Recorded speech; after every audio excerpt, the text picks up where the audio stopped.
you know, I've watched you. Sometimes our people disagree with you, but I mean, I understand some of your approach. I mean, sometimes we take a hard bite. It helps us as politicians. Nowadays, when I listen to you, I even panic. Why? Maybe, hey, Why do you panic? the way you, Papa, you know, Papa.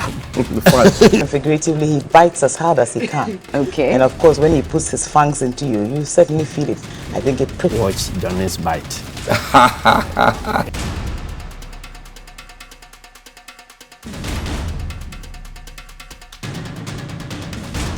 Bismillahirrahmanirrahim. Alhamdulillah Rabbil Alameen Hasbanallahu wa ni'mal wakil. The Lord is my light and my salvation. Whom shall I fear? And yea, though I walk through the valley of the shadow of death, I will fear no evil, for you art with me.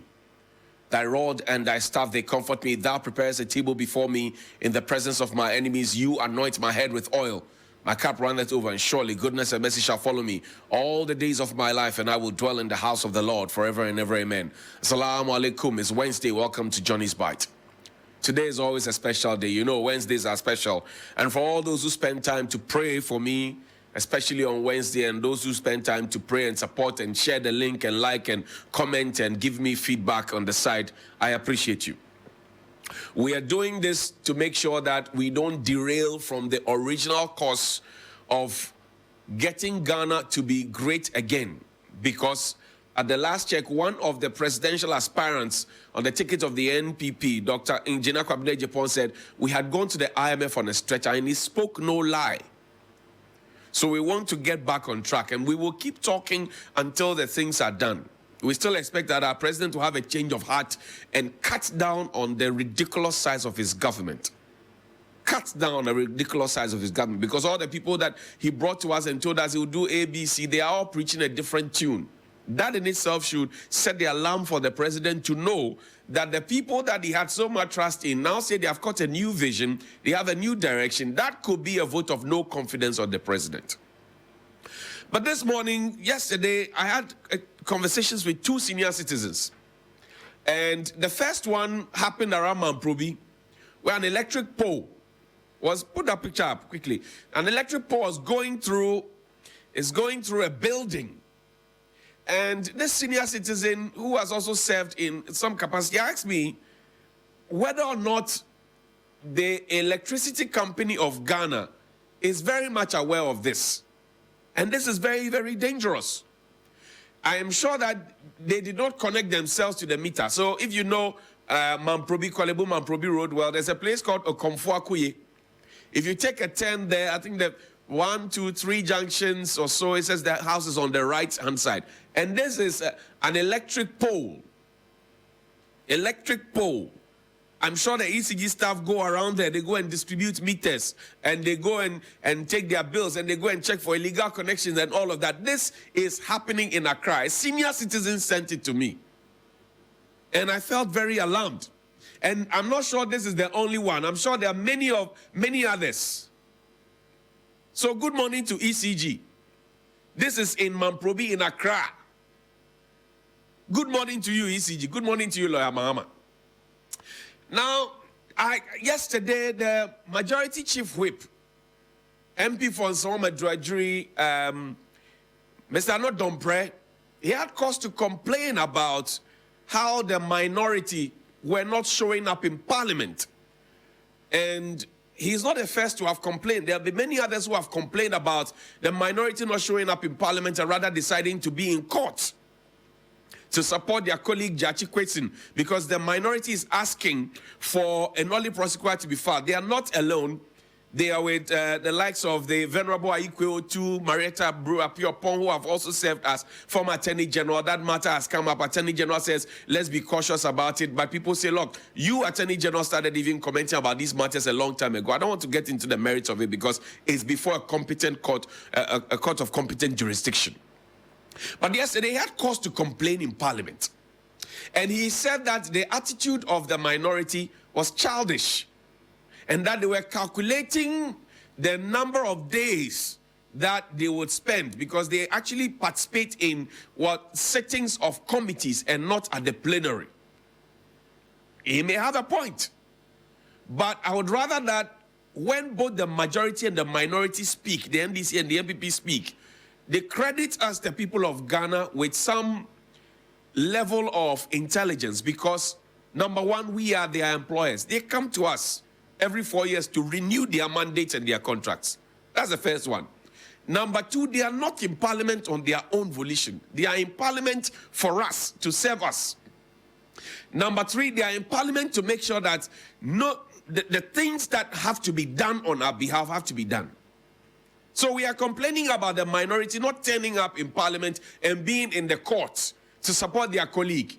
I don't know if they have the full approval of their constituents to do that.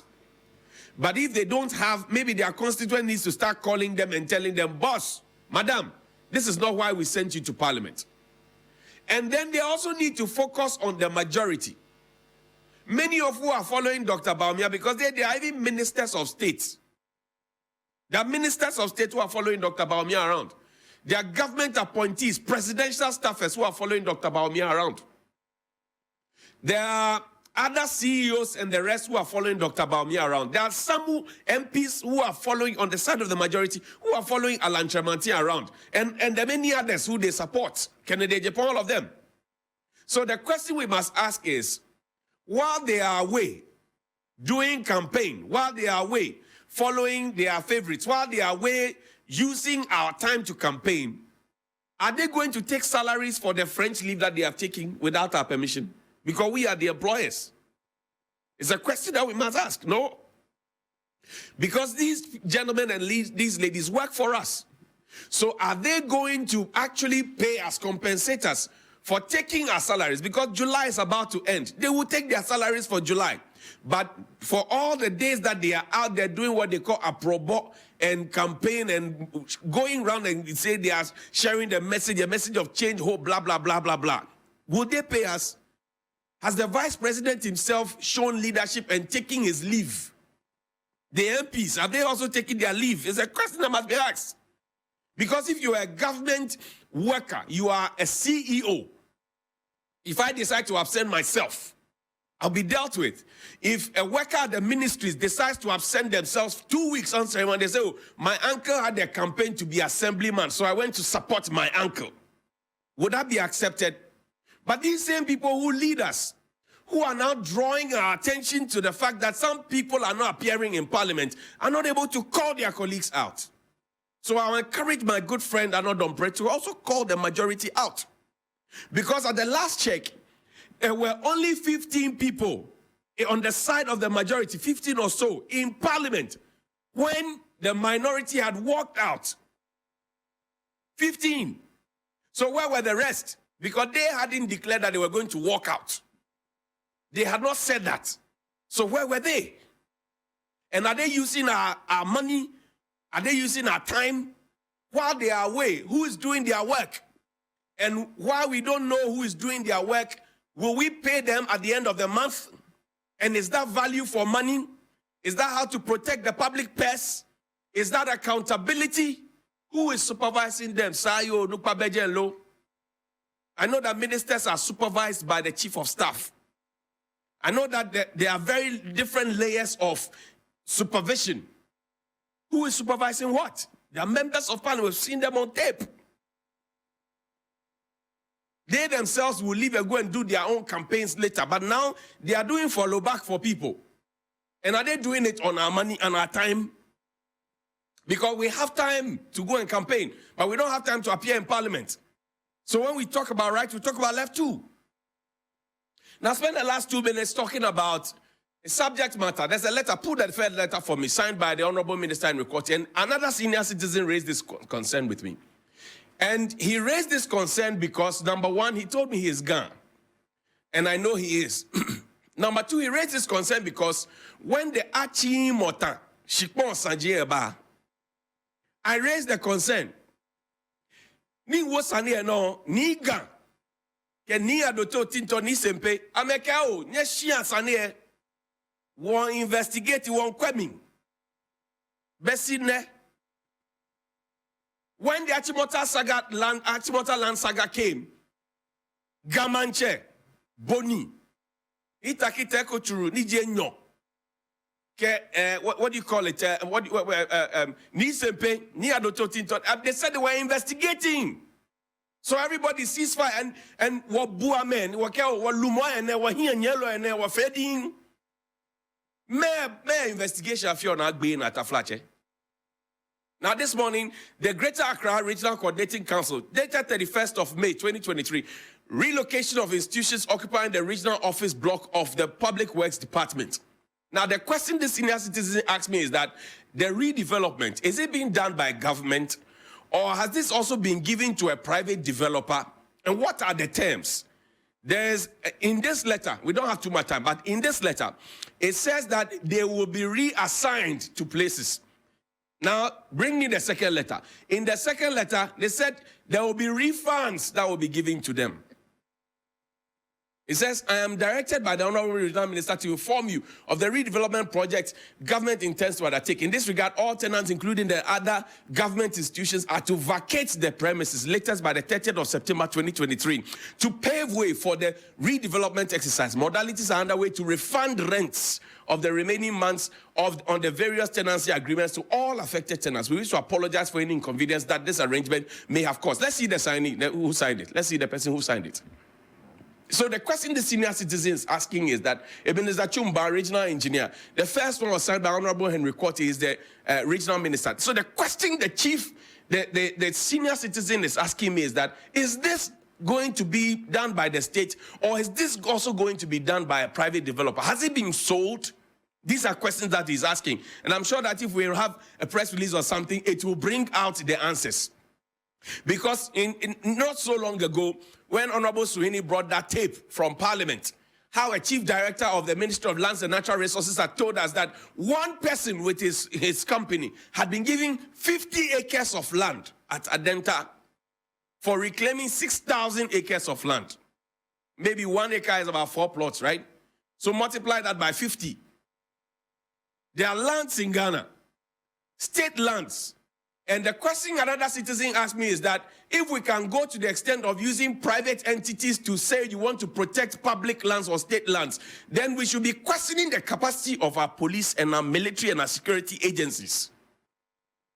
This is a land matter. That one too is a land matter. And the question again that he asked me is that, is there land grabbing going on?